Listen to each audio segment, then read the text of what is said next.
Dzulhijjah, Muharram dan Rajab.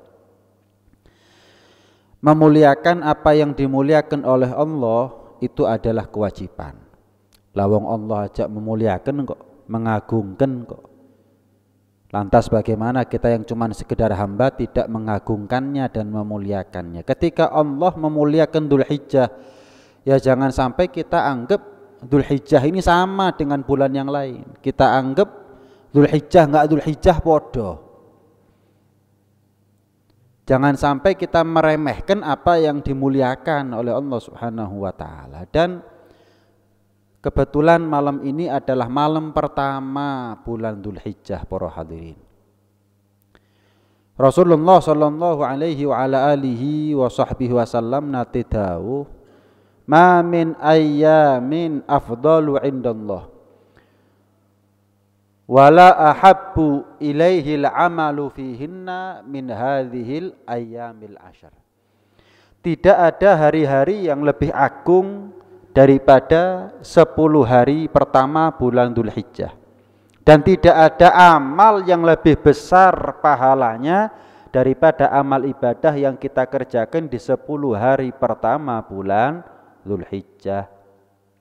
Tanglet para sahabat, walal jihad fisabilillah ya Rasulullah. Kalau dibandingkan dengan pahalanya orang yang jihad pripun ya Rasulullah? Walal jihad fisabilillah. Sekalipun dibandingkan dengan pahalanya orang yang jihad, tetap pahalanya orang yang ibadah di 10 hari pertama bulan Dzulhijjah lebih besar. Illa rajulun kharaja binafsihi wa malihi walam yarji' min dzalika syai'un, kecuali kalau dia gugur ketika jihad alias syahadah, alias dados syahid. Derajatnya syahid itu lebih mulia daripada ibadah di 10 hari pertama bulan Dzulhijjah, pahalanya lebih besar. Ini hadis dawuh Kanjeng Nabi SAW menunjukkan betapa afdolnya kemuliaan 10 hari pertama bulan Dzulhijjah. Inna li rabbikum fi ayyami dahrikum lanafahat ala fata'arradu laha. Karena itu sepatutnya buat kita untuk menghadang, menjemput dan meraih anugerah-anugerahnya Allah Subhanahu wa taala, baik secara umum maupun secara khusus. Setiap hari Allah punya anugerah umum.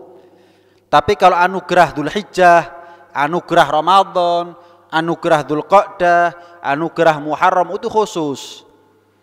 Maka kita harus lebih semangat meraih anugerah-anugerahnya Allah ketika Allah takdirkan kita panjang umur, bukan sekedar panjang umur, tapi panjang umur ketemu dengan bulan-bulan mulia. Apa artinya minta panjang umur kalau nggak digunakan untuk taat para hadirin? Alhamdulillah, ibadah di bulan-bulan mulia itu ibadahnya dikit tapi pahalanya besar. Eman-eman, ini kesempatan yang besar. Bondone titik, untungnya gede. Kapan lagi hadirin? Belum tentu kita ketemu Muharram, apalagi kita ketemu Ramadan, belum tentu. Maka syukur-syukur kita tidak menyia-nyiakan kesempatan ibadah ada di bulan Dzulhijjah, khususnya 10 hari pertamanya.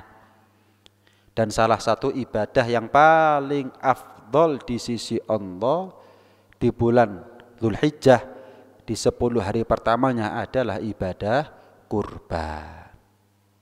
Rasulullah sallallahu alaihi wasallam nate dawuh, ma'amila adamiyun yauman nahri min amalin ahabbu ilallahi ta'ala min iraqatid dam.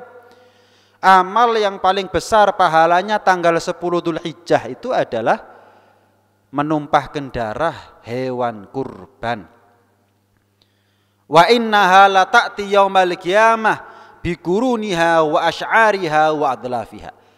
Dan hewan yang kita kurbankan, nggak tahu itu sapi, nggak tahu itu kambing, nanti di akhirat kembali utuh, lengkap, sak sungu-sungu nih, sak kuku-kuku nih, sak wulu-wulu nih, kembali utuh. Untuk apa? Menjadi tunggangan.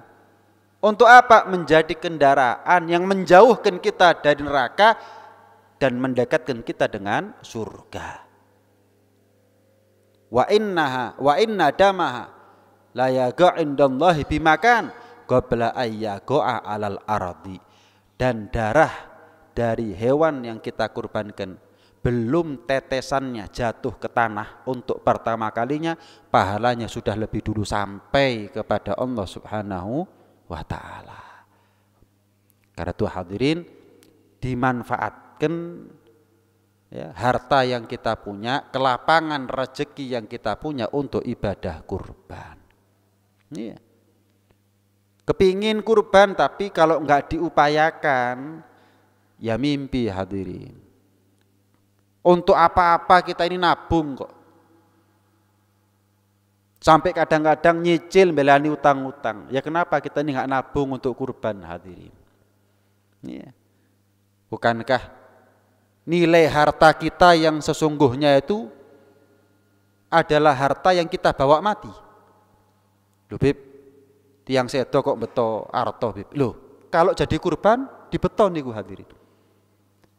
Kalau hartanya masuk ke perutnya fakir miskin, itu harta yang dibawa mati itu. Hartanya jadi masjid, hartanya untuk nyantuni anak yatim, oh itu namanya harta dibawa mati. Tapi harta yang tidak bernilai ibadah, itu harta yang tidak dibawa mati hadirin. Tuh Bib, dorong sugih katene kurban. Loh. Konsepnya itu kurban sampai sugih, kudu ngenteni sugih baru kurban.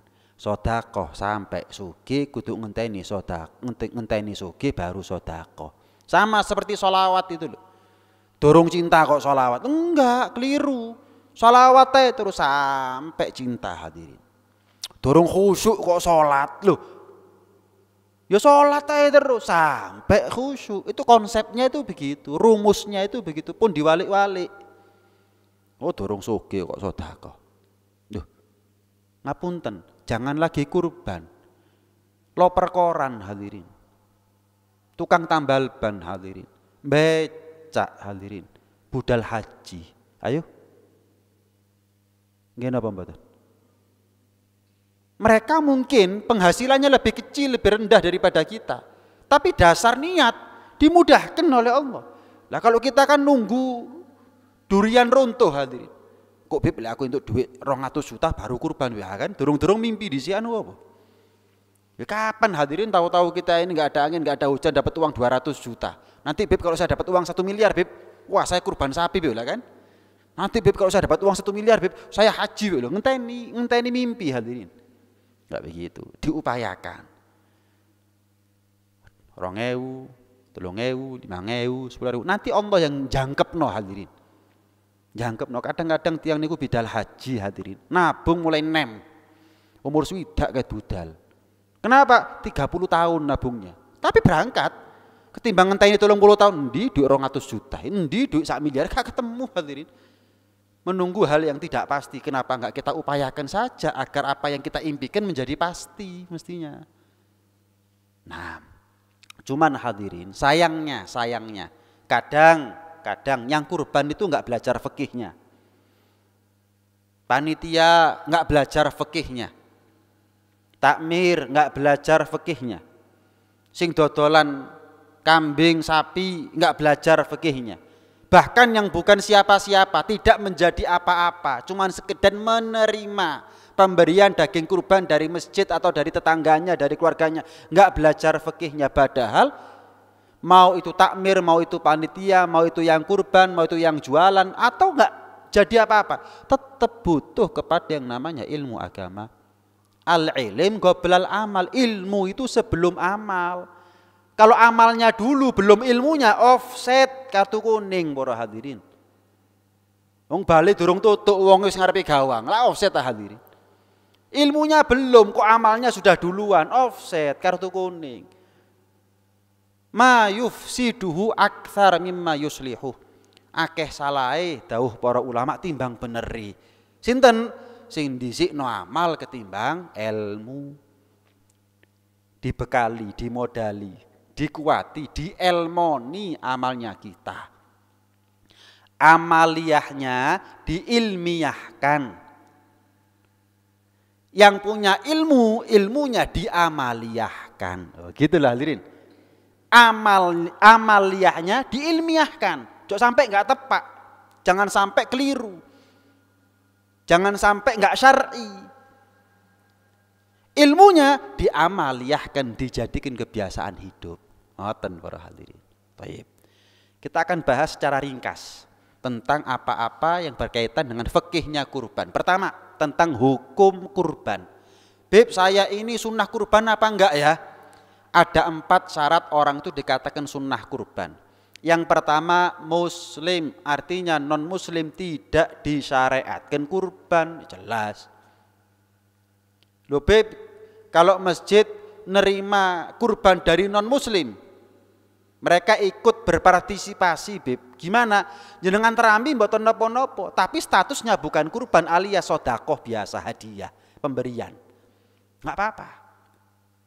Tapi hati-hati, jangan sampai keseringan kita ini menerima hadiah dari non muslim, akhirnya sungkan-sungkan dewe, kini balak-balik ditolong. Akhirnya acaranya mereka kita ikut nulung. Nah, hati-hati hadirin. Lakum dinukum waliyadin, urusannya dewe-dewe. Toleransi itu bukan sana harus ikut kita, kita harus ikut sana, bukan itu toleransi. Toleransi urip dewe-dewe, tapi tidak bersinggungan, tidak bergesekan. Selesai, itu namanya toleransi. Agamamu agamamu, agamaku agamaku. Perkara mereka ketika kita hari raya kurban turut berpartisipasi, ngasih kambing, ngasih sapi, ya nggak apa-apa, nggak ngerusak akidahnya kita kok. Tapi statusnya bukan kurban, hanya sekedar hadiah atau sedekah biasa, nggak apa-apa. Loh Bib, kalau kita nyembelih kambing, sapi di masjid Bib, apakah berhak non muslim menerima kurban? Mboten. Zakat kurban itu statusnya diyafatan lil muslimin, jamuannya Allah untuk muslimin. Waduh Bib, mboten neco Bib, kali tanggi masjid Bib. Ada yang agamanya A, ada yang agamanya B, mosok diloncati, dilompati, dilewati Bib.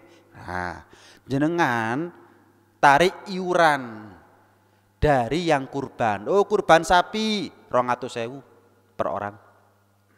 Oh, kurban kambing, oh 1.000.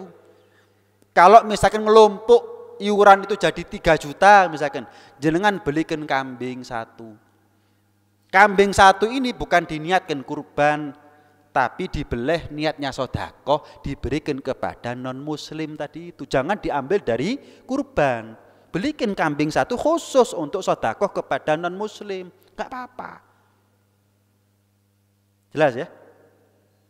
Loh Beb, wong niate apik kok Beb. Loh, lah wong Kanjeng Nabi ku ngajari kula panjenengan sedaya sanes niat tok hadirin.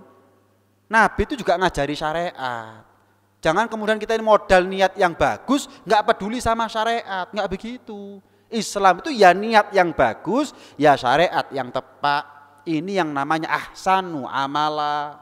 Niat api, syariat tepat. Ini namanya ahsanu amala, baik dan benar ibadahnya. Ojo diuber api etok tapi bener ora. Bener dhisik baru apike. Salat dhisik masih khusyuke keri. Sing penting bener dhisik. Apike kualitasnya nanti gitu loh. Muslim. Yang kedua baligh. Contoh, saya punya anak. Anak saya belum baligh. Anak saya yang belum baligh punya harta 3 juta misalkan. Loh kok bisa Beb anak belum baligh punya uang warisan atau dikasih hadiah sama orang riyoyoan. Ya, lek wong adireso siji maneh. Duit anak, duit bapak. Ya, investasi bodong ya. Balik modal Beb, nukokno klambi anyar, sarung anyar. Gak balik maneh, bati malan sing ngono. Gak boleh, hadirin, itu hartanya anak. Taib. Alhasil anak belum baligh punya harta 3 juta. Cekap damel tumbas kambing. Apakah boleh bagi si bapak untuk make uangnya anak untuk kurbannya anak? Tenang sal. Kalau pakai hartanya anak, uangnya anak. Kenapa? Loh belum wajib, belum sunnah, belum disyariatkan kok. Loh Beb, kalau uangnya bapaknya Beb, saya punya uang 3 juta, saya belikin kambing, saya bawa ke masjid.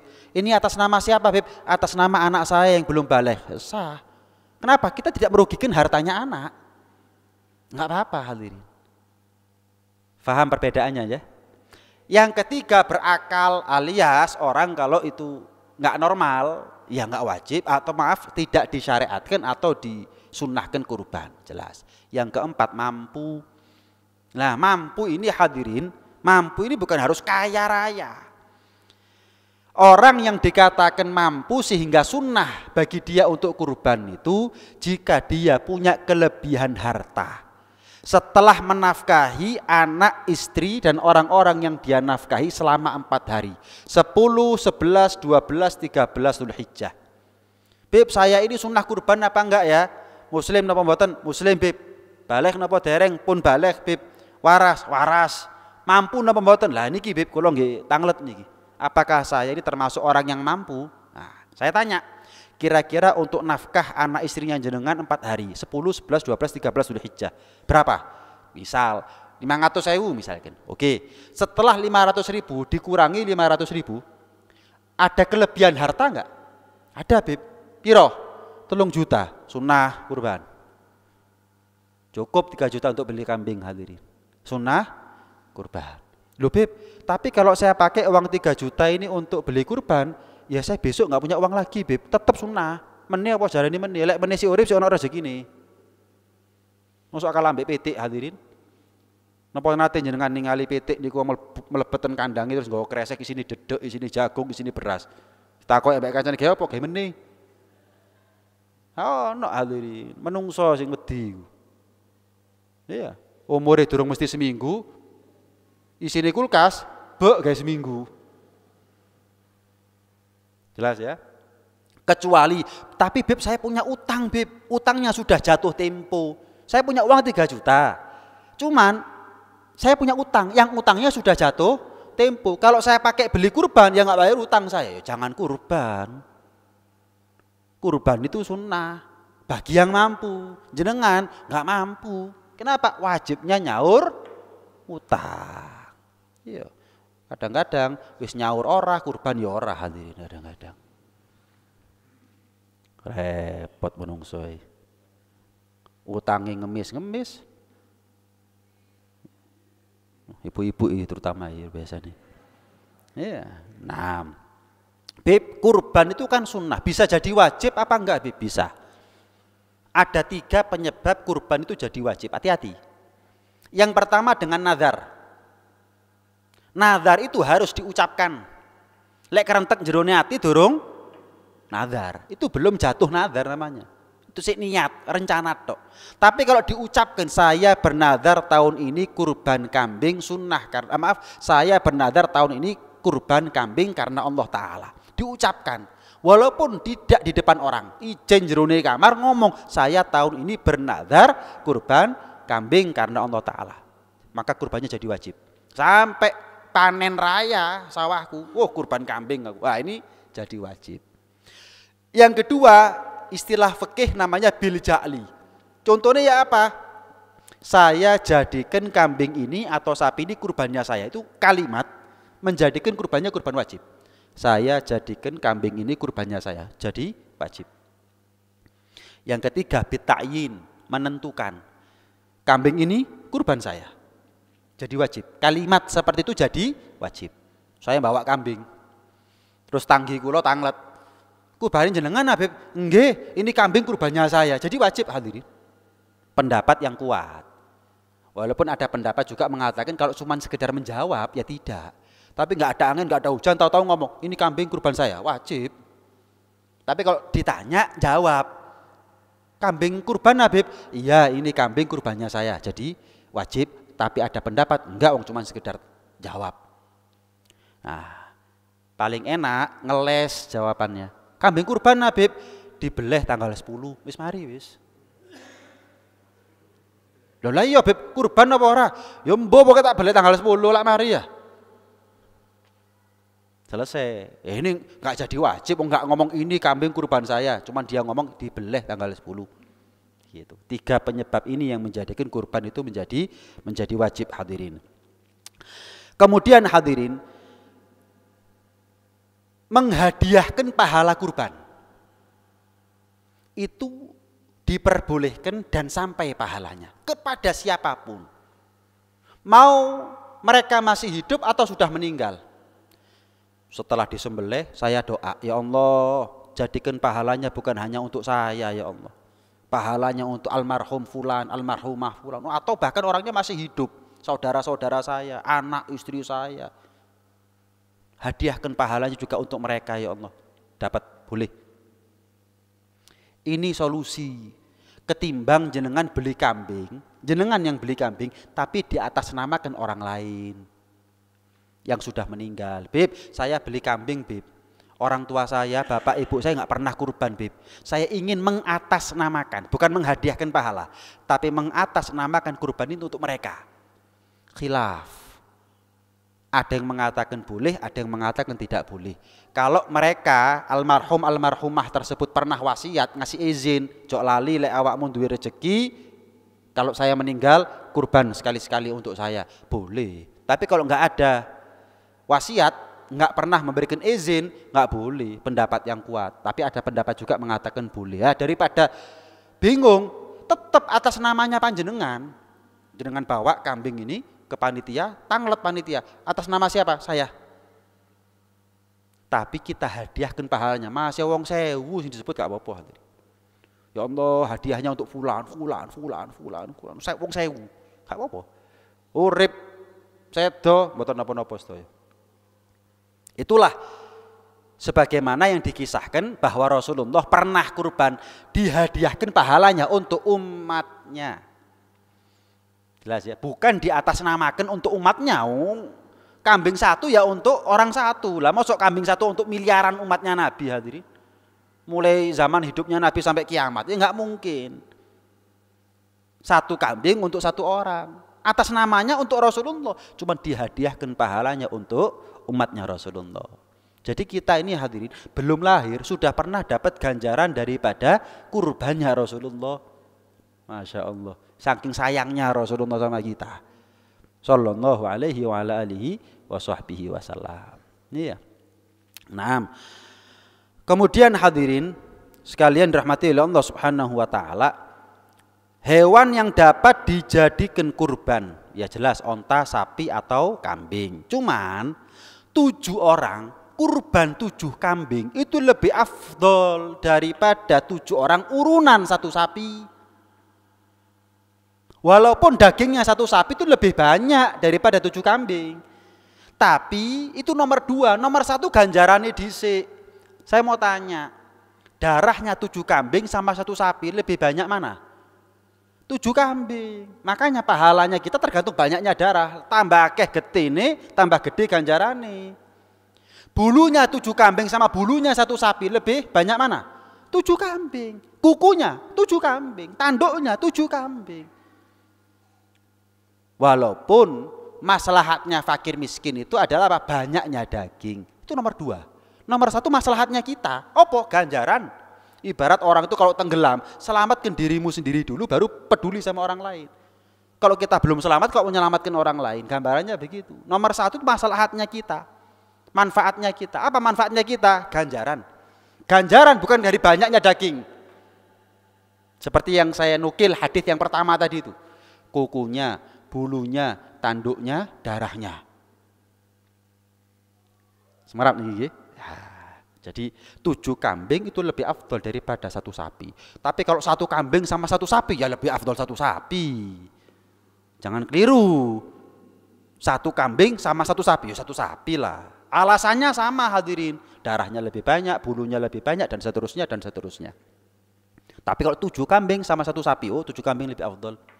Bahkan Rasulullah kalau kurban mesti kambing, mesti domba, mesti bertanduk, mesti warnanya putih, dan mesti dibelah dewi. Jelas ya? Nah, jadi kambing, 7 kambing itu lebih afdal daripada 1 sapi. Nah, kemudian hadirin, ya, kriteria hewan kurban. Ada 2 syarat hewan itu boleh dijadikan kurban. Pertama umur. Kalau sapi 2 tahun lebih. Kalau kambing, delok kambingi. Kalau kambing biasa, kambing kacang 2 tahun lebih. Kalau gibas baru setahun lebih cukup. Bahkan gibas kurang dari setahun, asal enggak kurang dari 6 bulan. Cukup, asalkan poel. Jadi poel itu hubungannya cuma sama gibas. Enggak ada urusannya sama sapi sama kambing kacang. Ada sapi kurang dari 2 tahun umurnya, tapi poel lebih enggak cukup. Ada kambing kacang umurnya enggak sampai 2 tahun, tapi sudah poel lebih. Lek perlu entek utune hadirin, lek perlu entek. Tapi enggak cukup. Tolak ukurnya sapi atau kambing kacang itu umur. Nah, umur 2 tahun kadang-kadang bisa diketahui dari poelnya. Nah, itu enggak apa-apa. Asalkan sudah cukup umur. Poel itu cuma sekedar tanda saja berapa umurnya. Bukan orang, ini yang poel yang mana? Loh, sik ta lah, tuku apa sih? Lah kok moro-moro takok poel iki lho. Sapi itu umur. Yang jual juga begitu. Ini sudah poel. Sik ta lah. Cukup umur apa enggak? Makanya saya bilang dari awal, gak mek sing tuku tok sing perlu belajar, sing dodolan kudu belajar hadirin. Karena dikira gampang apa urusan fikih ini. Hati-hati jangan sampai kita ini menjadi sebab ibadahnya orang lain gagal. Gagal untuk ganjaran. Kenapa? Enggak cukup umur ternyata. Nah, kriteria yang kedua adalah bebas dari aib atau cacat atau penyakit. Kambing sapi itu sehat, bukan sapi gila, enggak kudisen. Masih tidik kudisan enggak sah. Ya. Kemudian telinga, kalau cuwil hilang sebagian telinganya enggak sah. Susah Bib nyari kambing sapi yang utuh telinganya. Nggak apa-apa ikut mazhab Hanafi. Pokoknya nggak lebih daripada sepertiga cuwilnya. Ake-ake. Kurang apa nggak lebih daripada sepertiga. Nggak apa-apa, wis melok Hanafi ya enak. Cuman nyembelihnya jangan sampai lebih daripada tanggal 12 Dzulhijjah. Karena dalam mazhab Hanafi, begitu juga dalam mazhab Maliki, Hambali, tanggal 13 itu bukan waktu penyembelihan misalnya. Maksimal tanggal 12 Dzulhijjah sebelum maghrib. Jadi kalau kita dalam urusan telinga ngikuti mazhab Hanafi berarti nyembelihnya maksimal tanggal 12. Dan seafdol-afdolnya penyembelihan itu tanggal 10. Nabi itu pernah nyembelih 100 onta selesai dalam 1 hari tanggal 10 itu.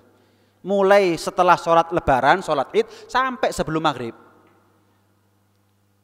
Afdolnya begitu. Tapi makruh kalau kita melanjutkan kurban, pemotongan kurban, penyembelihan sampai malam. Senanggung menyisan, tapi sampai malam makruh. Mending ditunda sampai besok. Makruh. Loh Bib, kalau tetap dilanggar Bib, sekarang ngurus masih makruh, ndang mari. Ya nggak apa-apa. Ya tetap sah kurbannya, cuman makruh aja gitu loh. Makruh aja. Iya. Termasuk kalau telinga itu cuma ditendek atau cuma beret, lecet, luka, nggak apa-apa, sah. Nah, kemudian masalah ekor, misal gelut ambek kancane atau jatuh dari tempat tinggi, putus ekornya, nggak sah jadi kurban, nggak sah jadi kurban. Terpotong tanduknya nggak apa-apa, karena tanduk bukan daging, nggak dipangan, hilang rapopo. Beda sama ekor, beda sama telinga, itu ada dagingnya, isi-isok dipangan. So buntut ya lumayan enak. Iya, mulai luwe misalnya ini, jelas ya. Nah, itu kriteria hewan kurban hadirin. Sabar ya, kita bahas biar kita ini semakin ngerti gitu. Kemudian maaf. Pincang, kurbannya kambing atau sapinya pincang. Kalau pincangnya parah nggak cukup. Sekiranya kalau dia jalan sama rombongan hewan yang lain, mesti ketinggalan wis. Oh nggak cukup, ini pincangnya parah. Tapi kalau dia jalan sama rombongan hewan yang lain, sik nututi, mesti di belakang, tapi sik nututi, nggak sampai hilang. nggak sampai ketinggalan, maka ini cukup masih. Apalagi kalau cuman keseleo, jatuh dari pickup atau truk keseleo. Sekiranya ini kalau jalan sik nututi dan cuman keseleo kecekluk, dilungkas ya waras, cukup, nggak apa-apa. Termasuk aib itu adalah apa? PMK, penyakit mulut, hidung dan kuku pada hewan. Itu termasuk aib. Kenapa? Merusak kualitas daging, bahkan mengurangi kuantitas daging, nggarai kuru. Sapi, kambing kalau punya penyakit PMK itu nggak nafsu makan, sehingga tambah kurus itu aib namanya, nggak sah, nggak sah. Jelas ya? Nah, masalah tanduk tadi itu, misalkan benturan sama kambing yang lain atau sapi yang lain, putus tanduknya, rupanya rodok ngeliyeng, moro gak nafsu mangan tambah kuru, nggak sah. Kalau cuman terpotong saja tanduknya tapi makan normal tetap, maka tetap sah. Tapi kalau gara-gara terpotong tanduknya terus nggak nafsu makan, sakit-sakitan dan lain sebagainya, nggak sah itu hadirin. Nah, niat kurban, wis intinya begini. Niat kurban itu anggap wajib gitu aja sudah. Walaupun sebetulnya kalau ada pembahasan antara kurban sunnah sama kurban wajib, cuman anggap aja wajib. Gimana Beb niatnya? Caranya? Saya niat kurban dengan hewan ini sunnah karena Allah Ta'ala. Wis. Loh, mboten damel bahasa Arab apa Beb? Monggo kalau jenengan apal. Nawaitu tadhiyata bihadhihi sunnatan lillahi ta'ala. Tapi kalau pakai bahasa selain bahasa Arab juga nggak apa-apa begitu loh. Kapan Beb waktunya niat? Sebelum nyembelih boleh. Pokoknya jangan sampai kadung dibeleh baru niat. Ini nggak sah. Sama seperti orang sholat takbir sik baru niat, ya gak sah. Allahu Akbar, usolli fardhul isya'i arba'a rakaat, ya gak sah hadirin. Beleh baru niat, ya gak bisa. Gak sah jadinya kurbannya. Maksimal itu ketika nyembelih. Apakah harus menyebut nama, Bib? Apakah harus menyebut nama? Gini, misal saya bawa kambing ke panitia. Panitia tanglet, pun jenengan niatin apa dereng Bib? Sampun. Maka kambing yang sudah diniati oleh yang kurban itu panitia nggak perlu ngulangi niat. Sekarang beletok bagekno. Sama seperti zakat. Kalau sudah diniati sama yang zakat, ya panitia tugasnya tinggal apa? Bagekno. Nggak perlu diniati ulang satu-satu sakmono akene beras. Kurban juga begitu. Kurban ini sudah diniati apa belum? Sudah, ya wis. Berarti garek beleh. Ketika beleh, nggak perlu diniati lagi, nggak perlu disebutkan namanya. Kadang-kadang orang bingung, waduh lali rek, gak tak niati. Loh, padahal sudah diniati sama yang kurban. Mari, nggak apa-apa. Nah, lain kalau kambing atau sapi itu belum diniati. Nah, makanya kadang-kadang kambing sapi itu dikasih pilok. Beb, jenengan sampun niati napa dereng? Dereng, kula wakil jenengan mawon niati. Ah, dikasih pilok, fahmi. Semera pilok sih, fahmi. Atau kadang-kadang dikasih dikalungi nama, fahmi. Tujuannya apa? Ketika nyembelih harus diniati. Kalau sampai kadung nyembelih, waduh lali gak tak niati. Ayo saiki diniati, yo gak sah hadirin. Kasep, telat, tanggung jawab. Ngapunten Bib, ngapunten. Napa kadung tak beleh lali gak tak niati. La haula wala quwata illa billah. Nah, itu hadirin, makanya perlu belajar ya. Hah? Perlu belajar. Kemudian hadirin, ya, waktu penyembelihan. Waktu penyembelihan itu maksimal tanggal 13 Dzulhijjah. Tapi kalau bisa tanggal 12 sudah selesai. Tanggal 12 sudah selesai. Nah, pembagian daging kurban. Pembagian daging kurban. Kalau kurbannya kurban wajib, maka mulai ujung tanduk sampai kaki semuanya harus fakir miskin. Yang kurban nggak boleh makan, keluarganya yang kurban nggak boleh makan, anak istrinya yang dinafkahi nggak boleh makan, orang mampu nggak boleh makan, panitia nggak boleh makan.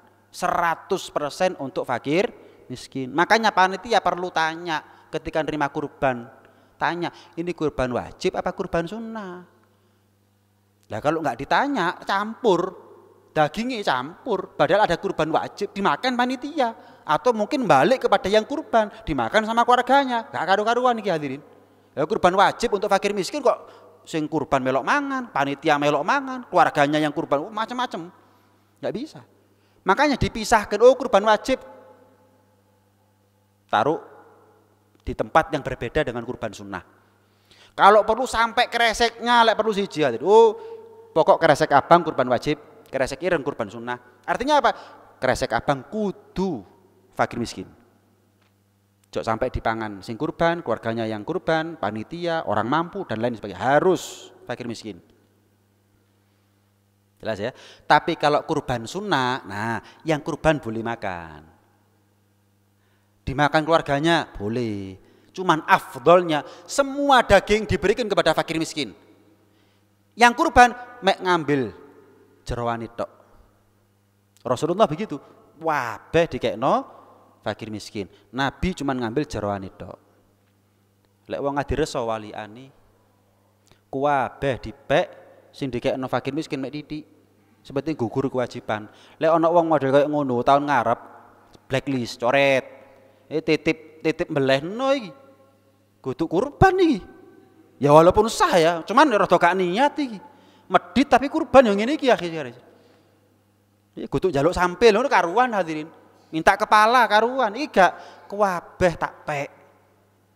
Titik ae sak kilo kekno fakir miskin, sementing syarat. Lah enake lho. Ya belen dhewe sak. Ya gitu ya. Panitia boleh enggak Beb makan daging kurban tadi itu? Boleh, tapi izin. Pamit, gak pamit jenenge nyolong. Loh iya, saya mau tanya, saya panitia, jenengan titip kambing, titip sapi kepada saya. Kambing sapi ini miliknya siapa? Miliknya jenengan apa miliknya saya? Miliknya panjenengan. Saya cuma amanat, diwakili, diamanati, dititipi. Nah, apa haknya saya ngambil? Nggak ada. Boleh nggak Bib minta? Boleh, tapi pamit. Sebutkan ukurannya. Kambing 1 kilo, kalau sapi 2 kilo. Misalkan boleh, nggak apa-apa, tapi ngomong. Kadang-kadang orang zaman sekarang hadirin, pembahasan fikih kurban gak teko, giliran wayahe kurban hadirin nggawa lading, nggawa kresek. Coba nggawa lading tok, kalau kresek ngono sik gak apa-apa, gak curiga. Iki sak ladinge sak kreseki. Tugas durung mari sak kresek wis bek mulih. Kadang-kadang panitia itu daging belum 100% dibagikan, wis bakar-bakar dhisik. Iki niate pesta tapi nggawe hartanya orang ini namanya. Hati-hati, tugasnya dhisik. Makanya jok gampang-gampang ngilokno koruptor, ngeledek tugas panitia koruptor wisan, koruptor daging. Iya, koruptor salah hadirin, tapi panitia dalamnya dia korupsi. Enggak pamit tok. Pamit dong. Ojo-ojo habis untuk panitia yang dibagiin fakir miskin mek didik. Jangan. Hati-hati, ini penting. Ini harus ada ketegasan dari takmir. Maaf, yang belajar boleh jadi panitia, yang nggak belajar ojo. Kenapa? Amaratnya orang kok gara-gara sampean nggak sanggup akhirnya. Ngaji. Belajar caranya kurban itu bagaimana. Lek kepingin ngewangi tenanan. Iya. Jari ini suka relawan tapi gak rela temenan hadirin. Iya bingung mbek dagingnya mau. Iya. Zakat juga begitu. Suka relawan tapi bingung ambil. Durung bagekno. Iya. Nah, jenengan kalau nerima daging, jenengan di rumah ini ada panitia ngenteri daging, jenengan tanglet, ini kurban sunnah apa kurban wajib? Kecuali kalau maaf jenengan fakir miskin, nggak usah tanya wis, mau kurban sunnah kurban wajib jenengan berhak. Tapi kalau jenengan bukan fakir miskin masih gak sugih, ya pas-pasan, tapi nggak sampai kurang-kurang. Oh gak utang nggak mangan Beb, nggak sampai gitu, tapi nggak kaya misalkan, jenengan diateri daging, tanya ini daging kurban sunnah apa wajib? Kalau sunnah, oh matur nuwun. Lek wajib, oh maaf, saya nggak berhak. Masih ngene-ngene kudu fakir sian, masih gak sugih. Maaf, ini bukan saya. Kadang-kadang kira-kira panitia kalau ditanya, Mas, Pak, ini kurban sunnah apa kurban wajib? Ngerti ora kira-kira panitia ya? Kau nak sing ono itu, kei nyocot. Dikei kakean takok barang. Loh memang hukumnya begitu masalahnya. Kalau saya bukan fakir miskin, kurban wajib bukan jatahnya saya. 100% jatahnya fakir miskin. Lah kok tetep tak ojo kesenengan sik lek saiki entuk daging. Takok sik. Ini kurban sunnah apa kurban wajib? Ini syariat hadirin, dari zamannya Nabi ya sudah begini. Fakir miskin nerima daging, 100% miliknya dia. Mau didol maneh, monggo, dimakan silahkan, dibagi-bagikan silahkan. Tapi kalau bukan fakir miskin, nerima daging itu sifatnya hadiah. Maka yang boleh cuman dimakan untuk dia dan keluarganya atau disodakohkan kepada fakir miskin. Yang enggak boleh apa? Didol lumayan nih. Enggak boleh. Kenapa? Hadiah. Atau diberikan kepada orang lain yang statusnya mampu, bukan fakir miskin, enggak boleh. Kalau enggak dimakan, ya sodakohkan kepada fakir miskin. Jangan dijual, ya, atau diberikan kepada orang mampu yang lain, nggak boleh. Kalau fakir miskin bebas, mau diapa noe bebas. Dan tokoh masyarakat atau tokoh agama ketika dititipi kambing hidup, sapi hidup, itu bukan miliknya dia. Kudu dikai kambing, kudu dikai sapi, jaluk tolong dibeleno, bagekno, diniatno. Kenapa? Ya kita anggap ustadznya ini ngerti lah. Kita awam nggak ngerti, titip Gus, Ustadz, Yai, Beb. Bukan terus apa? Oh, matur nuwun nggih. Sudah dikasih kambing. Loh. Matur nuwun nggih, pun diparingi sapi lho. Punten, Beb, Yai. Ini bukan ngasih jenengan sapi. Titip. Loh kok titip? Jenengan kan enggak ada ilmu. Ya, lek kula wedi klintu nitip jenengan. Gitu loh. Aku oleh enggak jaluk? Monggo, minta berapa, Beb? Minta berapa, Yai? Minta berapa, Ustaz? Berapa kilo? Gitu loh. Kudu didol gawe bayar cicilan hadirin. Kambing urip, sapi urip didol gawe bayar cicilan dadakno. Mosok ana, Beb, nemen ana iki. Wake model koyo ngono. Sing kurban uripe pawancet. Iya, tokoh agama, tokoh masyarakatnya tambah suwi tak delok-delok omahe tambah makrok, tambah gede. Montore tambah suwi tambah api. Ternyata apa? Kurbannya orang dijual. Loh saya dapat kok, saya dikasih. Takok wae sing kei ayo. Tak dikei apa titip? Titip, enggak mungkin ngasih. Ngasih itu kalau di luar momen kurban. Itu baru ngasih, mungkin ngasih. Tapi kalau momen kurban itu titip ini hadirin. Jangan menyalahgunakan kepercayaannya orang gitu. Sama seperti masjid, Beb dagingnya saya jual, Beb, katanya takmir. Damel napa? Renovasi masjid. Enggak boleh. Zakat misalkan ya, wakeh 5 ton, Beb, tak dol 1 ton. Buat apa? Renovasi masjid. Enggak boleh. Sementing lah niate apik, Beb. Lho, enak hari wong saiki. Wong Nabi nih ngajari syariat, gak mek ngajari niat tok, jarine wong niate sing penting apik, niate sing penting apik. Syariat ini ya apa? Enggak begitu hadirin. Ngaji memang itu adalah kebutuhan buat kita semuanya. Saya tambah sedikit ya. Saya tambah sedikit. 6. Kemudian kesunahan dalam kurban. Pertama baca bismillah. Sempurnanya bismillahirrahmanirrahim. Kemudian baca Allahu Akbar 3 kali, takbir 3 kali. Bismillahirrahmanirrahim. Allahu Akbar, Allahu Akbar, Allahu Akbar. Sholawat dan salam kepada Nabi. Baru beleh. Kemudian disunnahkan yang nyembelih ngadep kiblat. Ya, disunnahkan yang nyembelih ngadep kiblat. Dan disunnahkan membaringkan hewan kurban itu pada sisi kirinya. Semua kakinya diikat kecuali kaki yang kanan dilepas. Setelah selesai nyembelih baca doa Allahumma hadhihi minka wa ilaika fataqabbal minni. Ya Allah, ini rezeki darimu. Aku kembalikan syukur kepadamu, maka terimalah. Allahumma hadhihi minka wa ilaika fataqabbal minni. Dan mulai malam 1 Dzulhijjah seperti sekarang hadirin. Kalau jenengan kurban, jenengan tahun ini kurban, mulai malam 1 Dzulhijjah seperti sekarang. Sampai kambing atau sapi jenengan dibeleh, jangan potong kuku, potong rambut atau yang lain. Kenapa? Makruh. Lah iku Beb, jenengan kok potong kuku, Beb? Potong rambut apa segala macam. Loh, kan belum tadi pagi saya potongnya. Belum masuk 1 Dzulhijjah malam itu enggak apa-apa. Walaupun 10 hari yang lalu saya sudah beli kambingnya. Saya sudah beli kambing mulai 10 hari yang lalu. Boleh enggak potong kuku? Boleh. Nah, sekarang malam ini enggak boleh. Sampai kapan? Bukan sampai sholat Id, sampai kambingnya, sapinya disembelih, baru halal. Baru nggak makruh. Iya. Kemudian disunahkan bagi yang mampu dan bagi laki-laki untuk nyembelih dewi, kecuali wedok rodok medeni masih iso beleh. Wedok banting sapi, banting kambing, lek durung rabi gak rabi arek iku. Sopo katene ngerabi? Waduh, sapi dibanting, beleh. Iki salah ngomong titik ilang gulu kuwi. Enggak elok, enggak pantes, masih sanggup.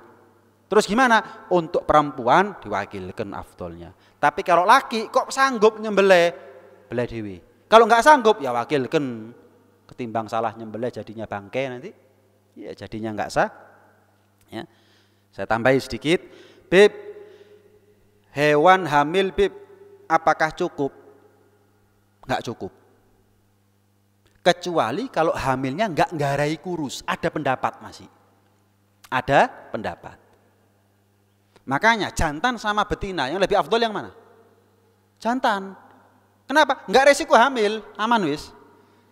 Iya, boleh kambingnya LGBT ya gak rumane hadirin. Jelas ya? Jantan sama betina lebih afdol jantan. Kenapa enggak resiko hamil? Itu. Ya. Kemudian bagaimana jika ada hewan yang terlahir tanpa telinga? Apakah boleh jadi kurban? Enggak boleh. Tanpa telinga, enggak bisa. Lain sama permasalahan cuwil dan lain sebagainya yang sudah saya bahas tadi. Kemudian hewan yang tidak memiliki gigi secara alami. Boleh. Lahir enggak punya gigi memang. Maaf, cacat dengan tidak bergigi enggak apa-apa. Lahir memang enggak punya gigi, kelainan enggak apa-apa. Tapi kalau sempat punya gigi, utuh seperti biasanya, tapi marono protol, sehingga makan nggak normal, kurus, ini nggak sah, ini nggak sah. Ya. Kemudian hewan yang terlahir tanpa ekor, ya. Hewan yang terlahir tanpa ekor, lahir memang nggak punya buntut, gimana? Sah untuk dikurbankan. Tapi kalau lahir punya buntut, jatuh hilang buntutnya, putus, gimana? Nggak sah. Tapi kalau lahir tanpa buntut nggak apa-apa masih. Ini alami soalnya.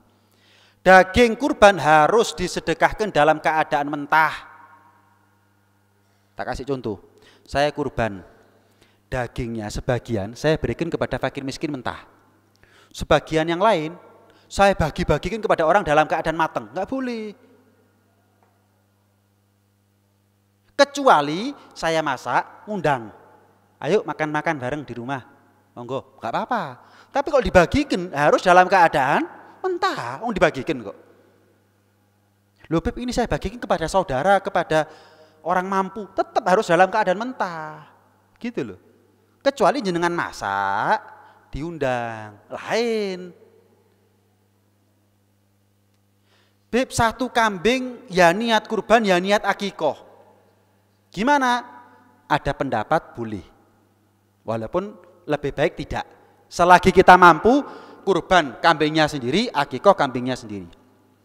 Nggak mampu Beb, ya wis, gak apa-apa. Melok Imam Romli. Satu kambing dua niat, ya kurban ya akikoh, nggak apa-apa. Asal kurbannya kurban sunnah, akikohnya akikoh sunnah.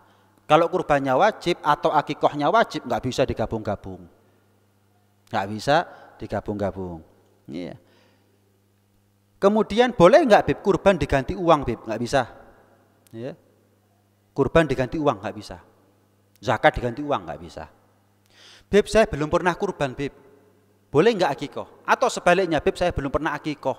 Boleh nggak kurban? Oleh podo oleh. Belum pernah kurban akikoh dulu monggo. Belum pernah akikoh kurban dulu monggo. Cuman kalau dihitung-hitung yang mana yang lebih afdol antara kurban sama akikoh, kurban lebih afdol daripada akikoh. Jadi jenengan kalau sekarang punya uang 3 juta, kurban sih baru akikoh. Kenapa? Kurban ada yang mengatakan wajib loh. Tapi kalau akikoh nggak ada yang mengatakan wajib. 4 mazhab semuanya sepakat mengatakan sunnah. Menyimpan daging kurban sampai lebih daripada tanggal 13 Dzulhijjah nggak apa-apa. Di freezer, dimasukkan kulkas, dimasak dan lain nggak apa-apa. Cuman afdolnya sampai akhir hari tasyrik sudah habis dimakan, afdolnya. Kadang-kadang ada orang bingung hadirin, ya apa iki kudu diapakno lho? Enggak apa-apa, masuk sampai Muharram hadirin. Pokoknya gak mampu. Enggak apa-apa. Jangan bingung harus dihabiskan sebelum akhir hari tasyrik. Enggak apa-apa. Dijadikan dendeng sehingga pokoknya dikeringkan sehingga awet, enggak apa-apa. Boleh. Ya. Kemudian memberikan daging kurban kepada satu orang fakir, boleh. Kalau zakat harus roto. Tapi kalau kurban diberikan satu orang tok, boleh. Dan ingat, kulit kurban itu enggak boleh dijadikan upah tukang jagal. Pak, ongkosnya piro? Sakmene lek tak kei kulit, oh mudun dadi sakmene, enggak boleh. Nah, terus solusinya, Bib, panggil satu orang fakir, seluruh kulit didistribusikan kepada dia. Setelah itu kembalikan lagi ke panitia untuk ongkosnya tukang jagal atau dijual di pasar, ya. Jadi uangnya dibagikan lagi kepada fakir miskin, gitu loh. Solusinya begitu. Yang penting nyampe ke tangannya fakir miskin dulu. Dikembalikan ke panitia, didol nggak apa-apa. Dibuat ongkosnya tukang jagal nggak apa-apa. Bukan belum sampai ke tangannya fakir miskin sudah jadi ongkosnya tukang jagal dulu, nggak boleh. Beb, fakir miskin nggak bakal ada yang mau, Beb. Paham? Makanya kasihkan dulu, balik no. Kan percuma fakir miskin mau kayak apa kulit ini? Ngolahnya susah, didol ya gak gampang. Kecuali kalau utuh sih gampang ngedoli. Berhubung di encel-encel, soro ngedoli. Nah, kembalikan ke panitia, tak dolno, jadi duit iku. Timbang sampean nerimo daging, nerimo kulit, nerimo duit. Tapi berikan dulu balik no. Atau untuk ongkosnya tukang jaga. Nggak boleh kurban di halaman masjid. Hati-hati. Nih, waduh. Kok tas krungu aku, Beb? Ngaji ini sih tas kok. Diono wong durung mangan warak disian hadirin. Gak tahu krungu aku. Tahu ngaji apa ora masalah? Lah mosok gak ngaji tapi krungu disian. Ya apa ceritanya? Ini kadang-kadang orang itu dikandani tapi protes. Lah ini syariat hadirin, nggak boleh. Terus gimana, Be? Pakai lapangan, bola lapangan di sekolahan, terserah. Jangan pakai area masjid. Apalagi sampai masuk masjid dengan keadaan berdarah-darah. Masuk masjid, engkau lah diumbah, Beb. Ya mamu ae, ojo masjid. Lah kok masjid? Masjid ini lain. Masjid ini hadirin ngerusoni tok ora oleh, kok gawe najis. Ngerusoni tok ora oleh. Saya mau tanya, ludahnya kita, air liurnya kita, suci apa najis? Oleh ngidul di masjid. Lah bagaimana orang yang berlumuran darah melbu masjid? Ayo. Najis itu, najis. Yo lek nyucekno genah secara syariat, aja sampe dipel tok. Macam-macam. Konsekuensinya itu dawa urusane. Makanya mending cari tempat netral. Masih sing duwe acara panitia masjid, takmir masjid, tapi jangan pakai area masjid. Nggak boleh pakai airnya masjid kalau airnya masjid statusnya wakaf. Tapi kalau airnya masjid sing bayar setiap bulan itu sodako, nggak apa-apa. Asal pamit sama yang sodako. Misal masjid setiap bulan saya yang nanggung. Statusnya apa ini, Beb? Ya sodako tok untuk wakaf. Sekali waktu kurban mau pakai airnya masjid, pamit sama saya. Karena pemakaiannya kan pasti lebih-lebih itu. Nah, pamit. Beb, mungkin bulan ini agak bengkak. Kenapa? Kita pakai kurban boleh nggak, Beb? Oh monggo. Kalau wakaf nggak boleh. Ngambil uang dari kotak amal untuk beli pisau, untuk beli boding, untuk beli, nggak boleh hadirin. Orang masukin uang kotak amal niatnya jadi masjid, bukan jadi pisau dan lain sebagainya. Ya apa? Jenengan bingung guys. Ya, karena penting ini.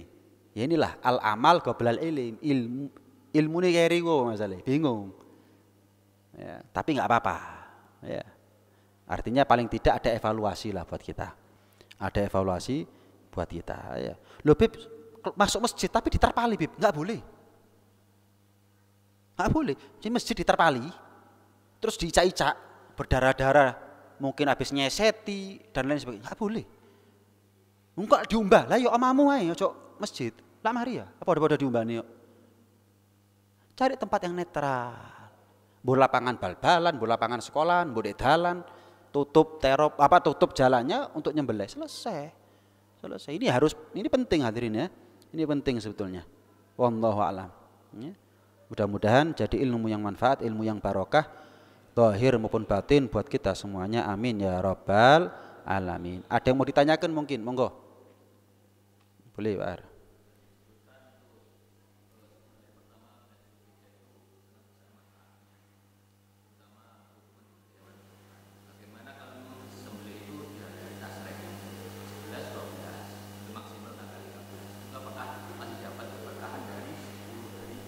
Tetap ya. Beb, saya kurban, tapi sama panitia saya tanya nyembelihnya tanggal 11, tanggal 12, tanggal 13. Apakah saya tetap dapat pahalanya? Tetap. Cuman makanya saya katakan tadi afdolnya tanggal 10 sudah selesai. Di panitia ini jangan ngenteng no. Si ono 11, 12, 13. Loh, kalau memang bisa selesaikan tanggal 10, selesaikan tanggal 10. Kenapa? Seakan sing kurban kepingin untuk ganjaran sempurna. Nabung-nabung pahalanya berkurang hanya karena panitia meniai, mbenai. Seakan. Nah. Ini lo ngenteng no panitia kadang begitu. Nah, ada yang lain? Pertanyaan? Monggo Pak Mahmud.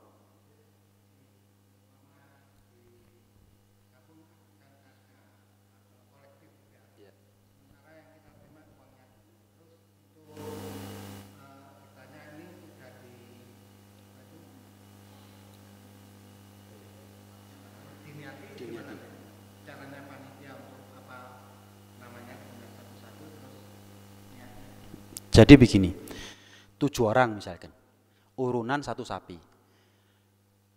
Jenengan catat namanya 7 orang ini, fulan, fulan, fulan, fulan, fulan. Terus jenengan pamit, nanti yang niatkan saya ya. Kan belum beli sapinya ini. Belum.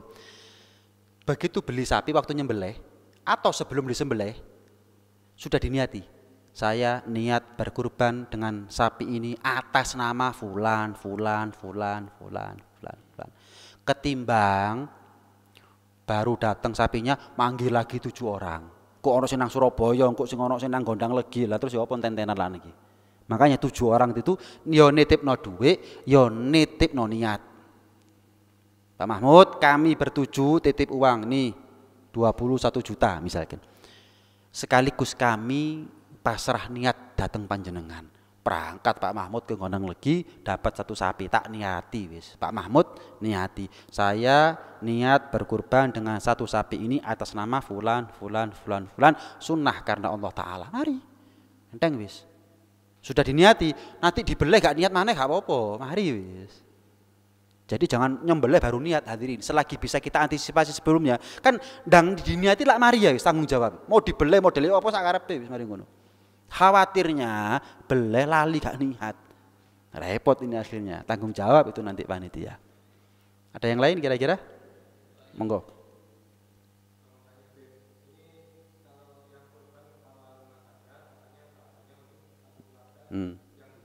Ya.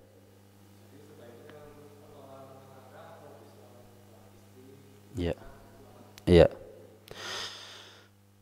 Saya, istri, anak.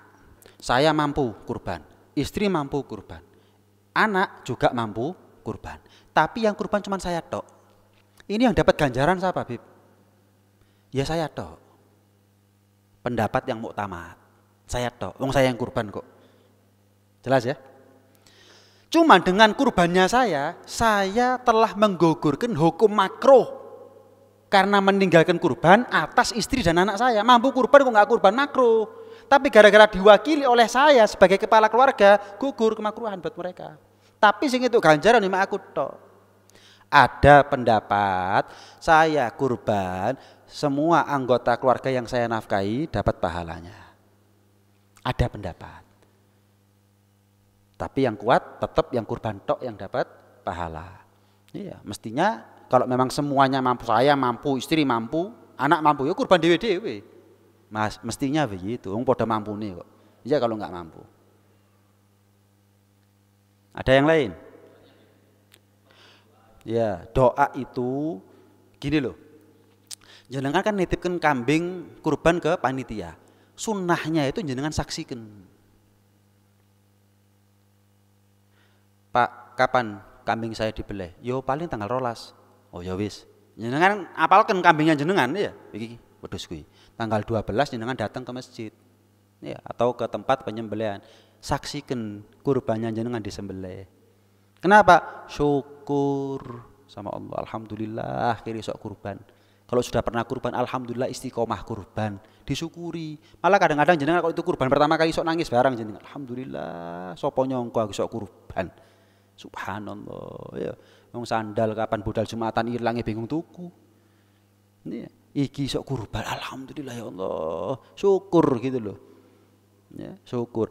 Sekaligus kalau kita menyaksikan hewan kurban itu disembelih, kita bisa berdoa, Allahumma hadhihi minka wa ilaika fataqabbal minni. Sekaligus kita bisa menghadiahkan pahalanya untuk orang-orang yang kita mau. Kenapa? Menyaksikan, dan itu sunnah. Rasulullah pernah menyuruh Siti Fatimah untuk gumi ila udhiyatiki fashhadiha. Fatimah, bangun, saksikan hewan kurbannya kamu disembelih. Kenapa? Ibadah, ngeregani hadirin. Bukan kambingnya disembelih wonge ngorok dek omah turu. Ya, kayak ibadah gak penting gitu loh. Diregani, rezeki dari Allah, dikasih kegampangan sama. Berapa banyak orang kepingin kurban gak takdir kurban. Kita kok dimudahkan untuk kurban. Reganono. Kurban saya ya, kurban. Alhamdulillah, Allahu Akbar. Sampai nangis jenengan niku. Takbir sampai nangis iso-iso. Padha mbek jenengan gak tahu haji ndelok Ka'bah. Nangis jenengan. Ini juga begitu. Allahu Akbar, Allahu Akbar, Allah. Nangis delok kurban. Kenapa? Mungkin pertama kali dia kurban, keturutan akhirnya, seneng hadirin. Itu kendaraannya kita nanti di hari kiamat hadirin. Itu ngeregani syariat namanya. Terakhir kalau ada. Ibu-ibu ada kira-kira? Ada ya? Cukup? Mudah-mudahan jadi ilmu yang manfaat, ilmu yang barokah, zahir batin dunia sampai ada di akhirat. Amin Allahumma amin ya rabbal alamin. Biniyatil futuh wal munuh wal rusukh wa salahil qalbi wal jasad wal ruh wa biniyah tamam kulusul ma'mul wa ila hadratir rasul labil batul sallallahu alaihi wa ala alihi wa sahbihi wa sallam bi sirri asraril Fatihah.